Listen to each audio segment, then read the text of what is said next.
Retour sur ce plateau pour la suite de ces débats. Je reviens à vous, Germaine. Nous parlions tout à l'heure de la situation au Soudan. Je vous posais la question, est-on en train de revivre, ou bien les démons du Darfour sont-ils atteints de se réveiller? C'est-à-dire, est-ce qu'on est en train de revivre le même scénario qu'on avait vécu au Darfour? Oui, tout à fait. Vous savez qu'on a fabriqué une armée, même si c'est pas une armée de métier au fur du temps. Et ces paramilitaires se sont comportés comme de vrais Des militaires et aujourd'hui ils réclament leur droit à être totalement insérés au sein de l'armée régulière. Alors on les appelle même les forces d'intervention rapide, hein. Donc oui. c'est à croire même qu'ils seraient plus rapides que l'armée régulière. Donc on a fabriqué des gens qui aujourd'hui ne retrouvent plus totalement leur place dans le pouvoir qui est en train de se mettre en place, dans un pouvoir aussi qui est en train d'être lorgné par les civils, parce que les civils aspirent véritablement à un retour du Mais pouvoir. avec le démarrage de ces affrontements, on n'entend même plus parler Ben des groupes voilà, mais politiques, les les civils groupes politiques et aujourd'hui, civils. ils demandent la paix, ce n'est même plus la Oui. démocratie qu'ils demandent, ils demandent la paix. Mais là, comme vous l'avez dit, la réalité c'est ça, c'est deux armées finalement qu'on a créées dans une même armée. Le chef d'orchestre de tout ça n'est plus tellement au pouvoir aujourd'hui pour pouvoir régler la situation et donc nous assistons à un monstre à deux têtes. Et donc, ces deux généraux qui, pendant longtemps, semblaient ont montré une apparence d'entente. Aujourd'hui, la réalité est là, les intérêts sont totalement divergents et la preuve, malgré tous les appels pour cesser le feu aujourd'hui, aucun des deux généraux ne veut entendre raison et donc on évolue vers une situation chaotique. Et si les partenaires de ces deux camps-là ne jouent pas, si des négociations ne sont pas ouvertes, l'ONU essaie de son côté, l'Union africaine n'a pas plus de moyens que ça, la Ligue arabe aussi essaie de s'impliquer, donc le G7 a même Oui. envoyé un ultimatum, mais depuis là, il n'y a pas grand-chose qui se fait.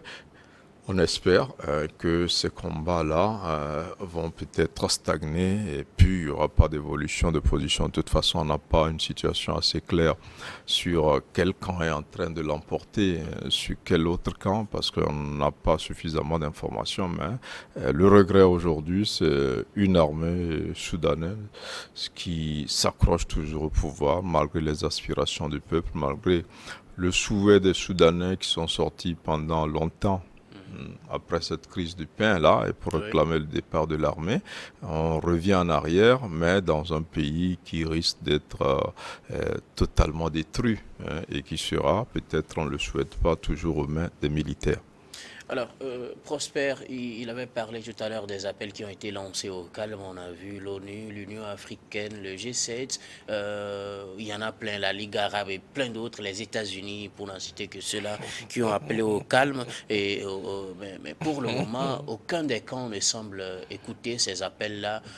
Est-on en train d'aller vers une généralisation des combats et peut-être avoir des répercussions sur l'Afrique, je dirais l'Afrique du Nord, le Sahel, etc.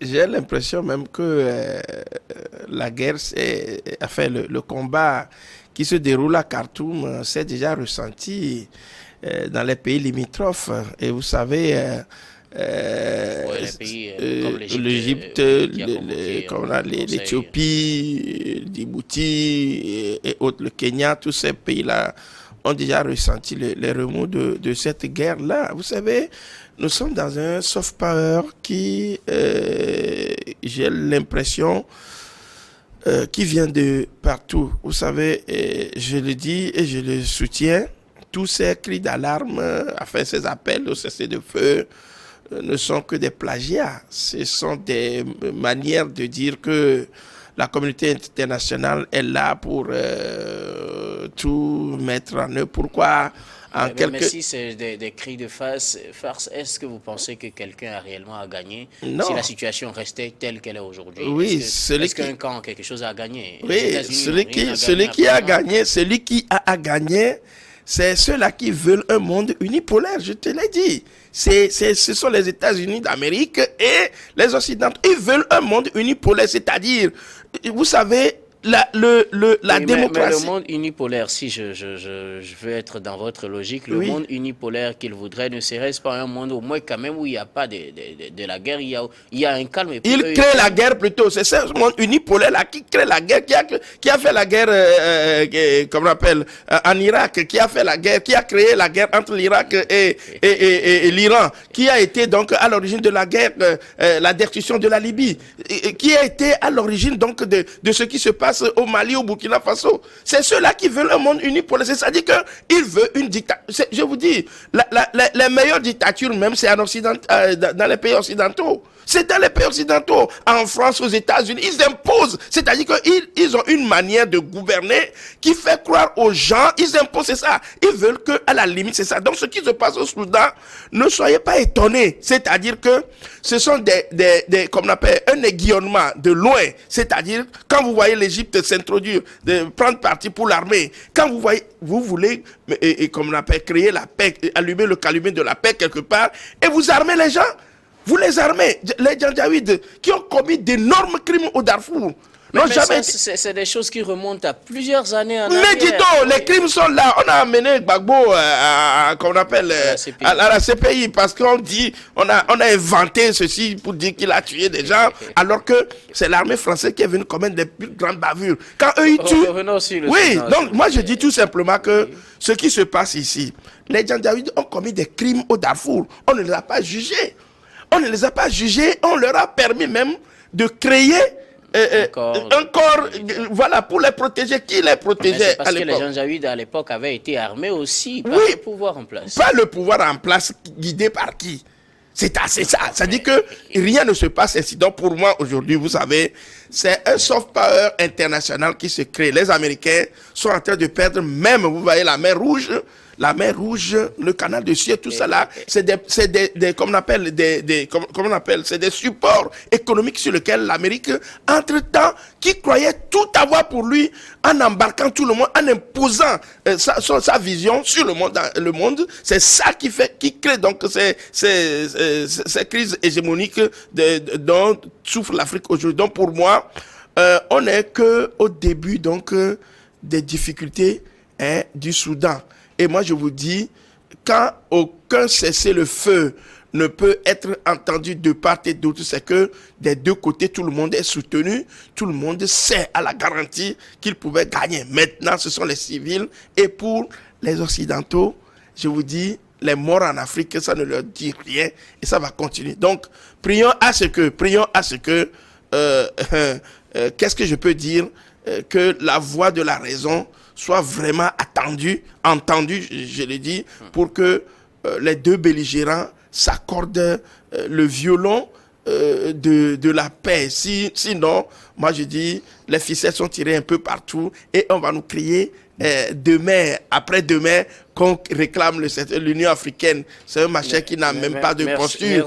L'Union européenne qui ne vaut rien. Tout cela n'ont aucune posture pour vos réflexions sur ce sujet. Nous allons donc aller au Burkina Faso avec 40 morts dans une attaque djihadiste en pleine mobilisation générale contre le terrorisme. Samedi 15 avril, un détachement militaire et de VDP a été la cible d'hommes armés non identifiés lors d'une attaque qui a coûté la vie à 6 soldats et 34 VDP dans la région du Nord, près d'Aorema, à une quinzaine de kilomètres de Waigouya, capitale de la province du Nord, et de la région du Nord. Et côté assaillant, plusieurs dizaines d'entre eux ont été neutralisés et donc d'autres sources même indiquent que la quasi-totalité des assaillants ont été neutralisés dans la riposte. En se rappelant que le Burkina Faso a lancé la mobilisation générale à la mise en garde la semaine dernière, peut-on dire que les terroristes redoutent les nouvelles dispositions qui sont prises et donc sont en train de signaler cela? Germain. Les terroristes, on ne sait même pas comment ils fonctionnent. On ne peut pas dire que c'est par rapport à la mobilisation générale qu'ils ont mené cette attaque. Ça peut être le cas pour leur dire qu'ils sont contre le projet ou que malgré ce projet, eux aussi déroulent leur agenda. Tout comme ça peut être dans leur stratégie habituelle, donc qui est de frapper. Bon, maintenant, il ne s'agit pas de civils, il s'agit quand même d'un convoi bien ciblé, hein, avec les forces de sécurité et les volontaires pour la défense de la patrie. Donc c'est un message qu'ils veulent envoyer au gouvernement, si tel est que c'est un message aussi. Vous avez parlé de cette riposte aussi de l'armée burkinabé qui annonce avoir neutralisé pratiquement tous les assaillants, si cette information est avérée. Ça, c'est des sources recoupées par certains médias, en fait, qui l'annoncent. Voilà, si c'est avéré, c'est une bonne nouvelle. Mais sauf que les attaques vont en s'amplifiant, comme on peut le constater malheureusement depuis que Roch Christian Kaboré a été débarqué pour inefficacité, pour incapacité à combattre le phénomène du terrorisme. On ne peut pas conclure que les choses se sont améliorées depuis. Je pense que le bilan sous le colonel Damiba et le capitaine Traoré doit être finalement beaucoup plus lourd qu'il était sous le président Kaboré. Mais toujours est-il que le phénomène n'est pas typiquement burkinabé. Ça fait 8 ans que ce pays souffre. Mais je crois quand même qu'il y a de la vision. Il y a les autorités militaires du pays aujourd'hui, celles-là qui gèrent la transition, ont une vision et essaient de mobiliser la population. Donc derrière cette vision, rien qu'à voir l'engouement dans le recrutement donc, des volontaires, c'est-à-dire que la jeunesse burkinabé, en tout cas une bonne partie, est derrière cette lutte-là. Maintenant, le phénomène est tellement complexe que de l'autre côté, ces djihadistes dont on parle, est-ce que ce sont des étrangers ou est-ce qu'il y a des Burkinabés également dans ces groupes-là? Alors, l'étude qu'on a de ces mouvements, c'est que ce sont des mouvements qui recrutent dans les localités où ils frappent. Donc, c'est dire qu'au même moment où ce gouvernement se bat pour combattre le phénomène en mobilisant une grande partie donc de la nation, il y a quand même ces regroupements et recrutements qui ont été faits. Il y a toujours cette volonté de nuire du côté de ce groupe-là. Donc on n'est pas sorti de l'auberge. Maintenant, les victoires que l'armée burkinabé essaie d'engranger ces dernières semaines sont rassurantes. Maintenant, est-ce que c'est la bonne formule? Est-ce que s'il y aura une certaine efficacité dans le temps, est-ce que avec la mobilisation déjà qui est prévue pour une année, en attendant peut-être de la reconduire, est-ce que sur cette période-là, on va espérer atteindre les résultats? On n'en sait rien, mais ce qui peut déjà féliciter, c'est cette volonté des dirigeants actuels de combattre ce phénomène.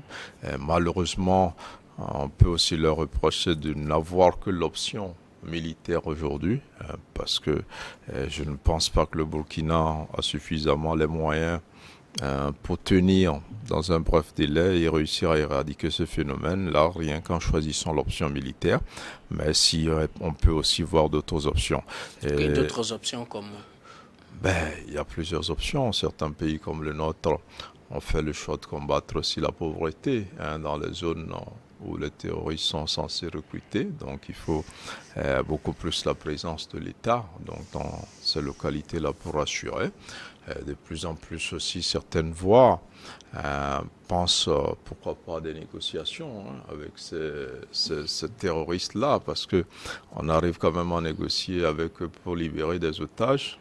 Donc on peut aussi négocier avec eux pour obtenir des trêves. Ok, d'accord, c'est vos propositions. Les autres options que vous voyez. Je viens à vous, Prosper. D'abord, votre réaction, nous sommes en Non. pleine mobilisation générale, Oui. et voilà une attaque qui fait une quarantaine de morts. Et moi, je rebondis par rapport à la fin donc, de la réflexion de mon frère Germain. Moi, les négociations avec les terroristes, je m'inscris toujours en faux par rapport à ce phénomène parce que Il faut les combattre. et il faut les combattre parce que ils ont des soutiens. Lorsque vous voyez des terroristes négocier parce qu'ils ont une base arrière, il faut détruire toute cette base-là. La raison pour laquelle on ne veut plus que ces armées étrangères, ces bases militaires-là soient encore sur nos territoires. Ils n'ont qu'à aller chez eux. Ils ont des terres, comme on appelle des places où ils doivent installer leur base. Il n'y a pas qu'en Afrique qu'on pense qu'il doit avoir des terroristes, c'est ça. Donc les terroristes, d'abord, comment on appelle, je présente toutes mes condoléances. Je m'incline devant la mémoire de ces victimes des VDP, des militaires qui ont été tués. C'est un événement malheureux, une information. Moi, quand je l'ai découvert, j'avais pris du temps donc pour pouvoir l'accepter parce que je voudrais tout simplement attendre que les terroristes soient tués.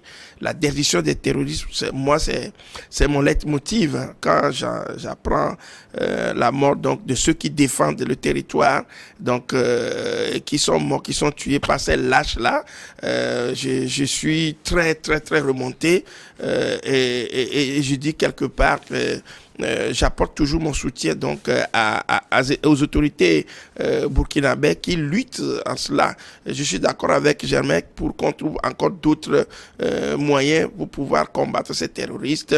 L'entente Mais vous êtes contre les négociations en tout cas.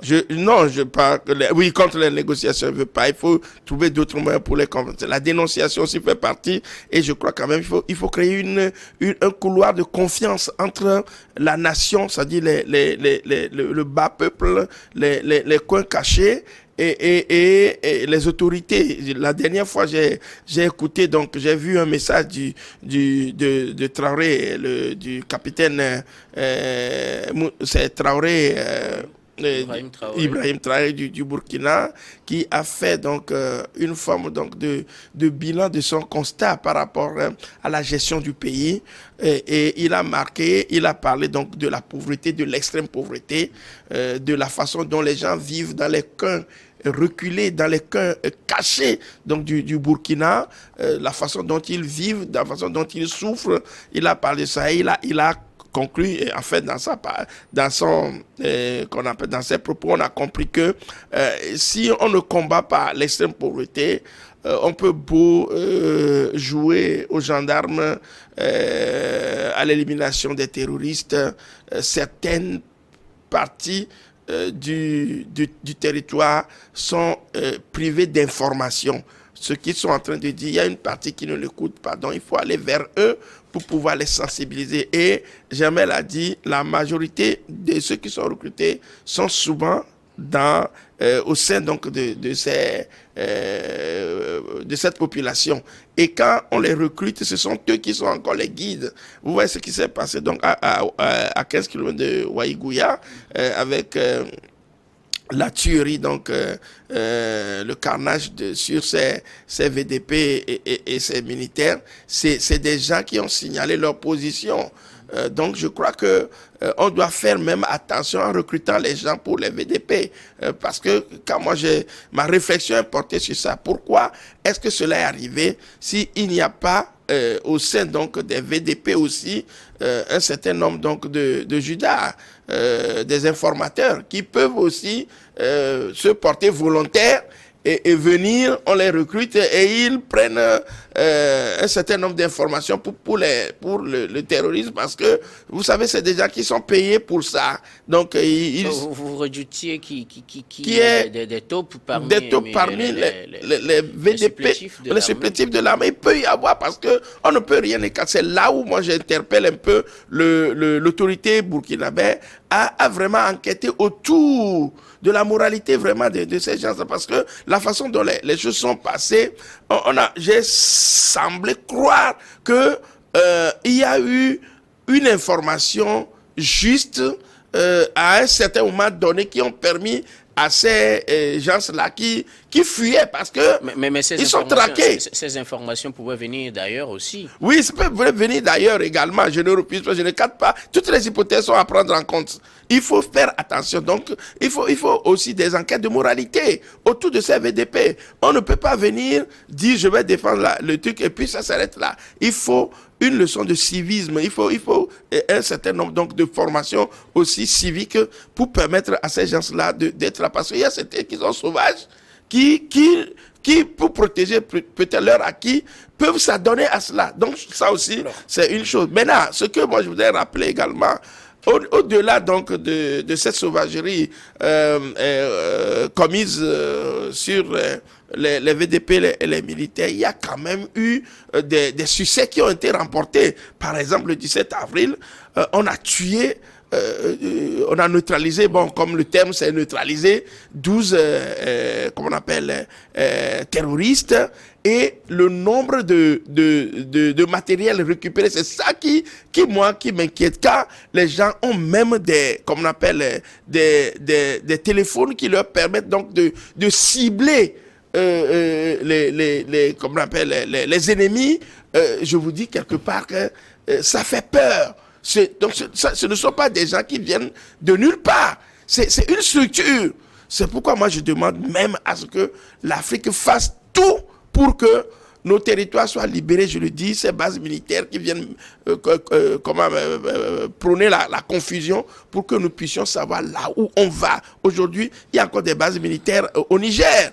Que ces bases militaires-là, si au moins on n'aime pas le Burkina, on est en conflit avec le Mali, il faut qu'on aide au moins le Niger à détruire ces terroristes qui viennent des 3 frontières. Donc pour moi, aujourd'hui, on salue la mémoire de ces courageux, mais on ne doit pas, ces informations-là ne doivent pas décourager les Burkinabés à aller au bout donc de leurs idées. Ok, d'accord. Je voudrais rebondir sur une partie de vos propos tout à l'heure. Vous parliez du matériel des terroristes et aussi de leur nombre. Moi, c'est le nombre qui m'interpelle aujourd'hui.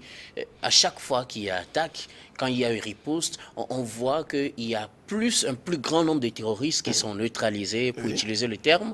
Et quand on lance d'abord des opérations, des offensives, on neutralise, on communique sur la neutralisation d'un très grand nombre de terroristes. Mais tous les jours, on voit qu'il y a toujours des terroristes. Voilà. Qu'est-ce qui explique que tous les jours, on voit qu'il y a beaucoup plus de terroristes? C'est là où vient aussi mes intérêts. C'est pourquoi je parlais tout de suite des taupes au sein donc, des VDP eux-mêmes. Parce que moi aussi, l'idée me vient toujours je me pose cette question. C'est des gens qui sont toujours où? On va les chercher où? On les trouve en Afrique, c'est dire que quelque part, c'est pourquoi je parle tout de suite donc d'une certaine éducation qui doit plutôt être prise en compte par les autorités africaines. Ces terroristes-là, ils viennent d'où? Ils sont aussi recrutés dans la masse. Donc, j'ai l'impression qu'il y a un travail de fond à faire pour pouvoir neutraliser ces gens-là. Merci beaucoup. Germain Pouli, qu'est-ce qui, selon vous, explique ce nombre croissant de terroristes? Tous les jours, on les neutralise, mais toujours, ils sont de plus en plus nombreux. Voilà, c'est pour ça que moi, je disais que l'option militaire n'est pas forcément la solution. Parce qu'en réalité, quand on dit terroristes, nous pensons à des ennemis qui nous attaquent et on croit qu'ils viennent de l'étranger. Mais si demain vous retrouvez votre petit cousin ou votre neveu dans le lot des terroristes, là vous vous rendez compte que c'est... Au Burkina, on sait, il y a des nationaux qui sont dedans. Voilà, donc c'est justement ce que j'allais dire. Donc c'est des gens du pays, pour la plupart, qui sont des terroristes contre leur pays. Mais qu'est-ce qui fait qu'ils ne sont pas découragés malgré le nombre de terroristes qu'on Voilà, a qui sont donc, neutralisés? alors, comme je disais, c'est un phénomène assez complexe au départ. C'est un phénomène religieux. On parlait de djihadisme à l'époque. Oui. Aujourd'hui, on parle de terrorisme. Alors, on parlait d'endoctrinement à l'époque. Donc, on met dans la tête des gens, si vous arrivez à tuer, vous irez chez Dieu, tout ça, vous serez récompensé, tout ça. Mais après, aujourd'hui, le cercle n'est plus... Les choses ont évolué. Ce n'est pas des gens qui luttent pour l'islam ou pour Dieu, mais ce sont des bandits aujourd'hui. Ce sont des gens aussi qui ont d'autres idéologies qu'on ne connaît pas, parfois qui veulent juste semer la terreur, qui veulent juste empêcher le pays de de marcher normalement. Donc, Au profit de quelqu'un. Ceux qui les recrutent aujourd'hui, certains disent même qu'on les drogue. Hein? Qu'on les drogue. Donc, est-ce qu'un homme normal peut venir attaquer ses parents? On n'en sait rien. Est-ce que c'est des bandits carrément qui le font pour de l'argent, parce que ça devient aussi un business Oui. lucratif, parce que ça leur rapporte de l'argent quand ils pillent des choses, ils volent, il y a plusieurs sources de revenus en faisant cela. Donc c'est pour cela que quand je parlais des négociations, et Prosper a dit, on n'y pense pas assez, mais à mon avis, il faut commencer à y penser. Pourquoi? Aujourd'hui, ce que Prosper dit est très grave quand il soupçonne certains supplétifs, peut-être d'être de connivence. Ça remet déjà en péril toute la lutte. Les Burkinabés n'ont aucun moyen pour des volontaires qui viennent pour savoir de quelle moralité ils sont, pour les recruter. D'office, on le prendra pour quelqu'un qui vient défendre sa patrie. Mais maintenant, il n'y a pas aussi que des supplétifs qui peuvent vendre.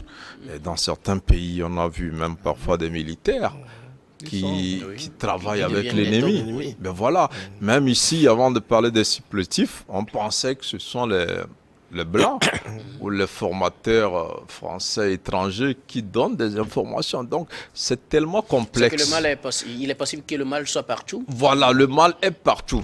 Mais la réalité, c'est que vous avez aujourd'hui les rebelles de Casamance qui sont là depuis des dizaines d'années.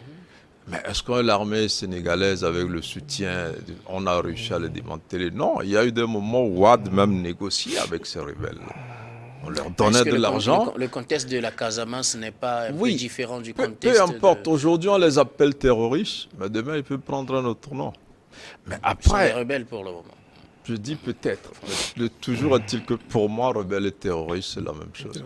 Ils font du mal aux populations, ils font du mal au pays. C'est les noms qui changent. Ils tuent. Hein? Donc, des gens qui tuent, qui font du mal, qui s'en prennent aux civils, qui violent les femmes, qui arrachent des... Mais c'est quel que soit le nom qu'on leur donne. Mais après, moi je dis, il ne sert à rien de ne faire que la guerre et au bout de 10 ans, se rendre compte qu'on n'a pas gagné cette guerre-là et qu'on nous dise de négocier maintenant. Parce qu'aujourd'hui, on connaît certains visages de ces groupes-là. Mais quand la dernière fois, on a libéré notre frère français, patron Olivier Dubois, patron du ONG américaine, on s'en félicitait, le Nigeria a fait la médiation, tout ça, le Mali partout. Mais les gens connaissent ces patrons-là. Si des gens ont gardé des otages pendant des années, ils ne les ont pas tués, ils vous les rendent et vous les prenez, c'est que vous pouvez discuter avec eux. Donc, il ne faut pas qu'on se trompe. Ben, moi, je parle de ce principe. Oui. Si vous arrivez à négocier pour qu'on libère les gens, c'est que vous pouvez négocier pour que les armes se taisent un peu.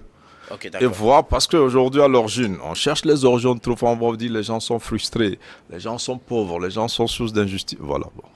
Okay, d'accord. Il faut ajouter rapidement qu'il y a aussi parfois qu'on appelle du plagiat dans l'information. Hein, quand les Occidentaux veulent nous faire peur, nous effrayer, on donne aussi des nombres qui ne sont quand même pas justifiés.